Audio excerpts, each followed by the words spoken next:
మధ్యప్రదేశ్లోని Gwalior SP office నుంచి తన బాయ్ ఫ్రెండ్ అంకుష్ తో పాటు మరో స్నేహితుడితో కలిసి వస్తోంది నందిని. కారుకి ఓవైపు నందిని కూర్చొని ఉంది.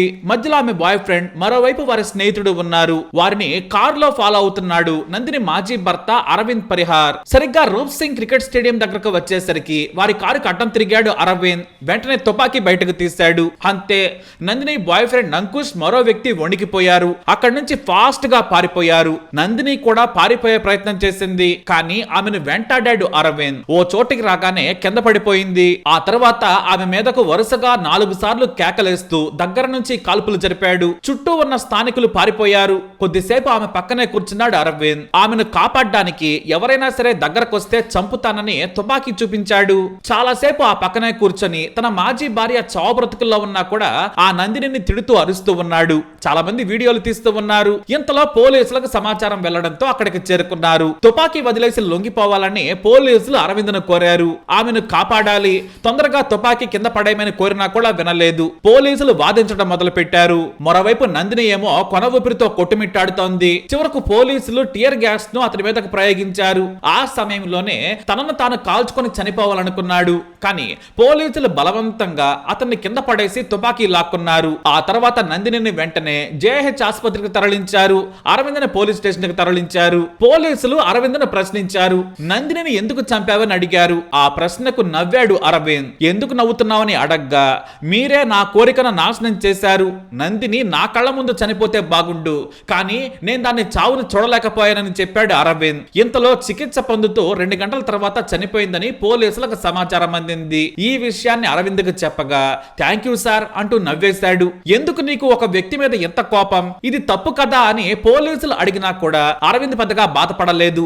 సార్, 2 ఏళ్ల నుంచి నందిని నాకు చాలా దూరంగా ఉంటోంది, కానీ నా డబ్బులతోనే ఇంకా బతుకుతోంది. నా కార్లు ఆమె దగ్గర ఉన్నాయి. ఆమె బాయ్ ఫ్రెండ్ ప్రోద్బలంతో ఇప్పటికే నా మీద తప్పుడు కేసులు పెట్టింది. నా మొదటి భార్యతో విడాకులు తీసుకోవాలని ఒత్తిడి చేసింది. నా డబ్బంతా దోచేసింది. ఇది నాకు చాలా ఆలస్యంగా తెలిసింది. నాతో 2 ఏళ్ల పాటు సంసారం చేస్తూనే మరో 2 మొగుళ్లతో ఎంజాయ్ చేస్తోంది. ఇలాంటి మహిళ నా దేశంలో ఉంటుందా అని అన్నాడు. 4 రోజుల క్రితం తన boy friend Ankush birthday party వీడియోను ఫేస్బుక్ లో పోస్ట్ చేసింది. దాంట్లో పిరిడితో సంతోషంగా ఎంజాయ్ చేస్తోంది. అది నాకు ఎంతో కోపం కలిగించింది. నాపై రోజుకో కేసు పెడుతుంది. ఎస్ఐ నుంచి ఎస్పీ వరకు అందరికీ ఫిర్యాదులు చేస్తోంది. పోలీస్ స్టేషన్ల చుట్టూ తిప్పుతోంది. నా ఆస్తి ఆమెకు రాసిస్తేనే కేసులు పెట్టనని బెదిరిస్తోంది. ఇన్ని పాపాలు చేసిన నందిని నాకు మనశ్శాంతి లేకుండా చేసింది. అందుకే చంపేశాను. అది కూడా ఆమె ప్రియుడి ముందే చంపాను. ఇప్పుడు చంపకపోతే మరొకడిని నాకులాగే మోసం చేస్తోంది. ఇప్పుడు నాకు హాయిగా ఉంది. నందిని చనిపోయింది. నేను జైలుకి వెళ్ళినా కూడా పర్వాలేదు సార్ అంటూ పోలీసులకు చెప్పాడు అరవింద్. అయితే పోలీసులు లోతైన విచారణ చేయగా సంచలన విషయాలు బయటపడ్డాయి. ఈ నందిని వయసు ఇప్పుడు 28 ఏళ్లు. కానీ ఆమె 18 ఏళ్ల నుంచి పెళ్లిళ్లు చేసుకుంటూనే ఉంది. ఎంతలా అంటే ఒక భర్త ఉండగానే మరొకరిని పటాయించడం ఆమె పని. సింపుల్ గా చెప్పాలంటే విచ్చలుడిగా ఎంజాయ్ చేసింది. పాత మొగుడు బోరు కొట్టగానే కొత్త వాడిని లైన్ లో పెడుతోంది. వాడు బోరు కొడితే ఇంకొకడు, అలా వరుసగా నచ్చిన వాళ్ళందరినీ పెళ్లిళ్లు చేసుకుంటూ వస్తుంది. అలా అని ఏ మొగుడికి కూడా ఆమె లీగల్ గా విడాకులు ఇవ్వలేదు. పైగా ఆమె పెళ్లిళ్లకు కూడా విలువ లేదు. చాలా వరకు పెళ్లైన వాళ్ళనే లైన్ లో పెట్టడం ఆమె స్టైల్. ఎందుకంటే వాళ్ళనైతే చాలా తొందరగా వదిలించుకోవచ్చు, లేదంటే సింగిల్ గా ఉన్న వారిని చేసుకుంటే ఇబ్బంది అవుతుందనేది ఆమె బాధ.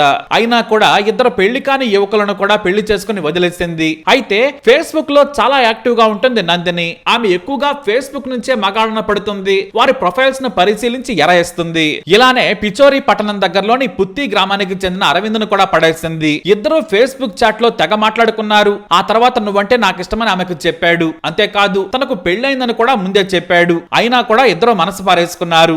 కాదు అరవింద్ పారేసుకున్నాడు. నందిని మాత్రం ట్రాప్ చేసింది. ఎందుకంటే ఆమె చరిత్ర భయానకం. వయసు 28, కానీ ఏకంగా ఓ వ్యక్తిని చంపి జైలుకి వెళ్ళింది నందిని. ఆమె 4 ఏళ్ల పాటు జైల్లో గడిపొచ్చింది. ఈ విషయం ముందు అతనికి తెలియదు. అప్పటికే ఆమెకు 4 పెళ్లిళ్లు అయ్యాయి. ఇక బాయ్ ఫ్రెండ్స్ ఎంతమంది ఉన్నారో అయితే లెక్కే లేదు. అరవింద్ మాత్రం ఆమె అందానికి పడిపోయాడు. 2022లో మొదటిసారి కలిశారు. ఆమె మేకప్ వేసుకుని అరవింద్ను బోల్తా కొట్టించేందుకు సిద్ధమైంది. అందుకే ఓ బ్యూటీ పార్లర్ కు ఆహ్వానించింది. నందిని చెప్పినట్లుగానే బ్యూటీ పార్లర్ లో కలిశాడు. అయితే తనకు పెళ్లైంది, కానీ విడాకులు తీసుకున్నానని చెప్పింది నందిని. కానీ ఏ భర్తతో విడాకులు తీసుకుందో ఎప్పటి వరకు ఎవరికీ తెలియదు. ఇటు నాకు 2 పిల్లలున్నారు, భార్యతో కూడా కూడా జీవితం బాగానే ఉంది, కానీ నువ్వు నాకు నచ్చావని అక్రమ మందానికి తెరలేపాడు అరవింద్. పైగా అతను ధనవంతుడు, దాదాపు 40 ఎకరాల వ్యవసాయం భూమి ఉంది, వ్యాపారం చేసుకుంటూ కూడా ఉన్నాడు. డబ్బు విషయంలో కొదవే లేదు, అందుకే విలాసంగా గడుపుతున్నాడు. కానీ మొదటిసారి ఫేస్బుక్ నుంచి అక్రమ మందం ఆఫర్ రావడంతో వదులుకోలేకపోయాడు. అయితే ఇటు నందిని మాత్రం ఇలాంటి అరవిందులను చాలా మందిని చూసింది. ఇక ఇద్దరూ కలిసి రహస్యంగా తిరిగారు. నందిని కోసం ఓ ఇంటిని అద్దెకు తీసుకున్నాడు. 2023లో ఓ గుళ్ళో పెళ్లి చేసుకున్నారు. ఈ విషయం అతని మొదటి భార్యకు ఆలస్యంగా తెలిసింది.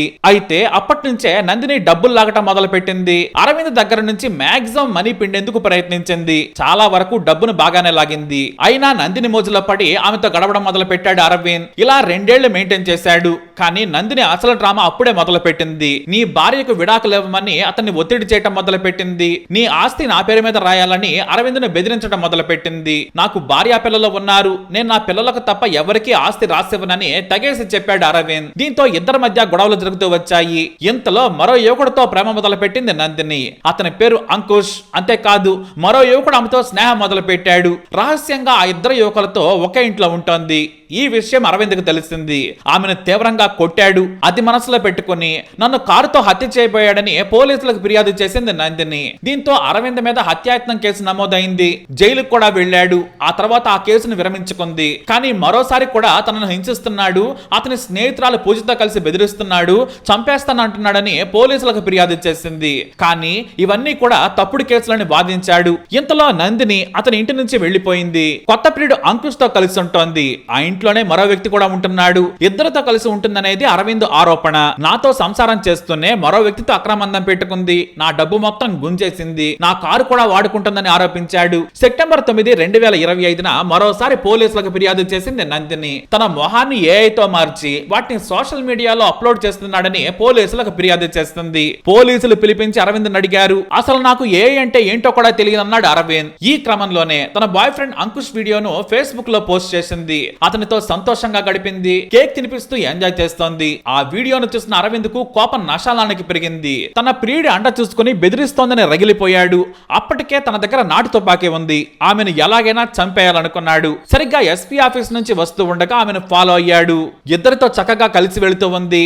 వారిని అటకాయించాడు. చివరకు అందరూ చూస్తుండగానే కాల్చి చంపాడు. అలా 28 ఏళ్లకి 5 పెళ్లిళ్లు చేసుకుని 6వ వాడిని పెళ్లి చేసుకుంటానని చెప్పి 7వ వాడిని ఆల్రెడీ లైన్ లో పెట్టేసుకుంది. కానీ తన విచ్చలవిడితనానికి బలైపోయింది. ఇటు భార్య పిల్లలు, గ్రామంలో మంచి పలుకుబడి ఉన్న కుటుంబంగా పేరున్న అరవింద్ దారి తప్పాడు. నందిని మీద వ్యామోహంతో పెళ్లి చేసుకున్నాడు. ఆమె చనిపోయింది. అరవింద్ జైలుకెళ్లాడు. మరోవైపు నందిని మృతదేహాన్ని తనకివ్వాలని పోటుగాడు అంకుష్ పోలీసులను కోరాడు. కానీ అతనికి ఇవ్వలేదు పోలీసులు. నువ్వు భర్తవు కావు కాబట్టి ప్రోటోకాల్ ప్రకారం ఇవ్వడం కుదరదని నందిని తండ్రికి ఆమె మృతదేహాన్ని అప్పగించారు పోలీసులు. నడి రోడ్డు మీద కాల్పుల ఘటన వీడియో వైరల్ గా మారింది. కానీ వారు వెనుకున్న కథ ఇంకా వైరల్ గా ఉంది. ఒక మహిళ ఇంత చిన్న వయసులో ఇన్ని పెళ్లిళ్ళు ఎలా చేసుకుంటుంది?